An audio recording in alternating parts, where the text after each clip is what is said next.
যে ম্যাচ বদলে দিয়েছিল একজন খেলোয়াড়ের জীবন। ১৩ জুলাই ২০১৪ ব্রাজিলের মারাকানা স্টেডিয়াম। বিশ্ব তাকিয়ে আছে এক মানুষের দিকে, তার নাম লিওনেল মেসি। ছোটবেলায় যাকে বলা হয়েছিল এই ছেলে হয়তো বড় হবে না, আজ সে বিশ্বকাপ ফাইনালের মঞ্চে। পুরো আর্জেন্টিনা অপেক্ষা করছে, বাবা মা রোজারিও শহর সবাই। ম্যাচ শুরু হলো।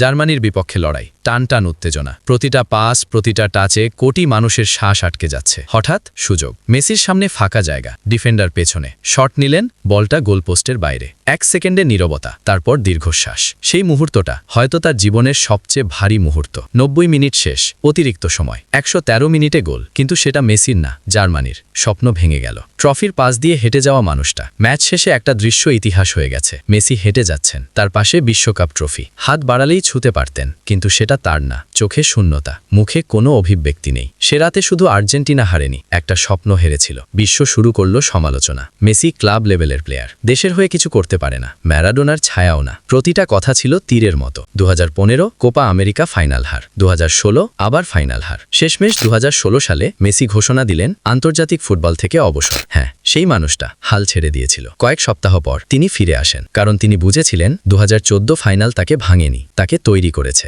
সেই হার তাকে শিখিয়েছে চাপের মধ্যে দাঁড়াতে, সমালোচনা সহ্য করতে, অপেক্ষা করতে। ৮ বছর, ২০২১ Copa America final, Messi trophy হাতে, চোখে পানি। এটা শুধু একটা শিরোপা না, এটা ২০১৪ সালের কান্নার উত্তর। তারপর ২০২২ বিশ্বকাপ ফাইনাল, আবার বড় মঞ্চ, আবার কোটি মানুষের চোখ। কিন্তু এবার মেসি আলাদা, শান্ত, প্রস্তুত, নেতা। তিনি গোল করেন, দলকে টেনে নেন, শেষ পর্যন্ত ট্রফি তুলে ধরেন। মারাকানার সেই রাত যেখানে তিনি হেরেছিলেন, সেই রাতই তাকে বানিয়েছিল বিশ্বকাপ জয়ী। একটা ম্যাচ, একটা হার, কখনো কখনো সেটা শেষ না, সেটাই শুরু। ২০১৪ ফাইনাল যদি না হারতেন, হয়তো ২০২২-এর মেসি জন্ম নিত না। কিছু পরাজয় মানুষকে ছোট করে না, তাকে কিংবদন্তি বানায়। আর সেই কারণেই ২০১৪ সালের সেই ম্যাচ ছিল একজন খেলোয়াড়ের জীবনের মোড় ঘুরিয়ে দেওয়া রাত।